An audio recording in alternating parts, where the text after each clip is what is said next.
se quedó en silencio porque las ratas se hubieran ido. Se quedó en silencio porque los adultos decidieron que su orgullo valía más que sus hijos. Todos creemos que conocemos esta historia, pero nadie nos contó lo que ocurre cuando rompes una promesa con alguien que no tiene nada que perder y todo que cobrar.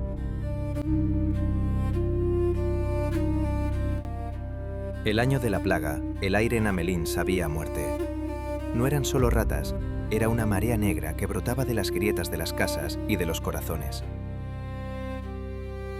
Los aldeanos habían vivido años mirando hacia otro lado, convencidos de que la suciedad que no se nombra no existe.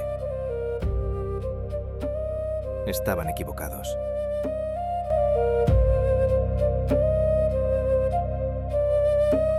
Fue entonces cuando él llegó.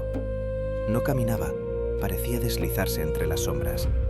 Su ropa era un mosaico de colores que mareaba al mirarlo, y su flauta tenía el brillo pálido y frío del hueso pulido. «Puedo limpiar este lugar», dijo con una voz que parecía venir de otra época. Y el alcalde, con el alma pequeña y el miedo grande, prometió una fortuna.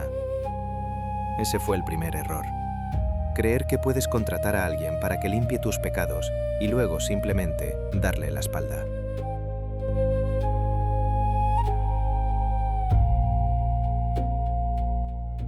La magia funcionó. El río se tragó a la plaga y el pueblo volvió a respirar. Pero en cuanto el peligro se fue, volvió la avaricia. Los habitantes de Amelín se rieron del hombre de colores. ¿Tanto oro por tocar una canción?, decían entre susurros.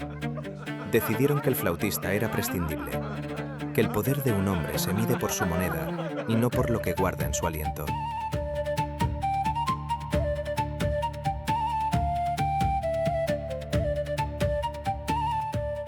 El flautista no gritó, no amenazó, simplemente sonrió de esa forma en la que sonríe quien sabe que la balanza siempre termina por equilibrarse.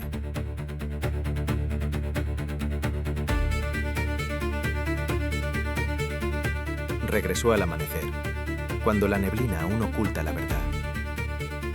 Pero esta vez la melodía no vibraba en los oídos, vibraba en la sangre.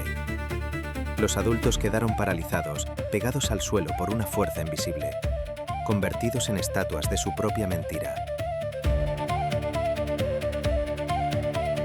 Y entonces vieron lo peor. Las puertas de las casas abriéndose, sus hijos saliendo en pijama, con los ojos fijos en la espalda del músico, sin una lágrima, sin una mirada atrás.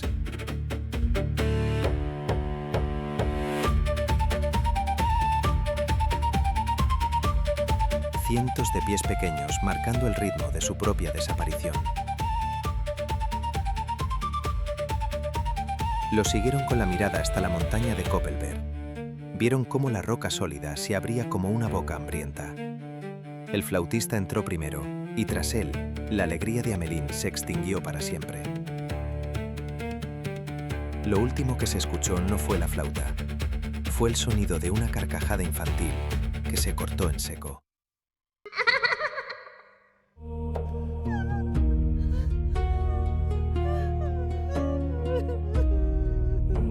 Solemos culpar al extraño de arrebatarnos lo que amamos, pero el verdadero horror de Amelín no nació del flautista. Nació de un contrato roto. El hombre de la flauta no fue un villano, fue la consecuencia, el eco exacto del sonido que el pueblo emitió cuando decidió que su palabra no valía nada.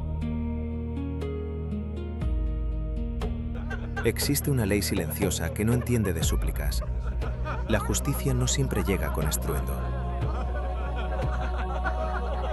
A veces llega con el silencio absoluto de una calle donde ya no queda nadie a quien amar.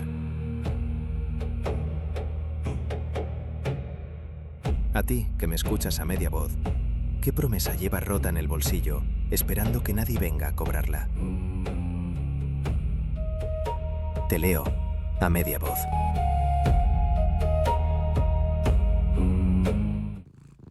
Deja un me gusta para mantener este fuego encendido. Suscríbete y elige tu próxima historia.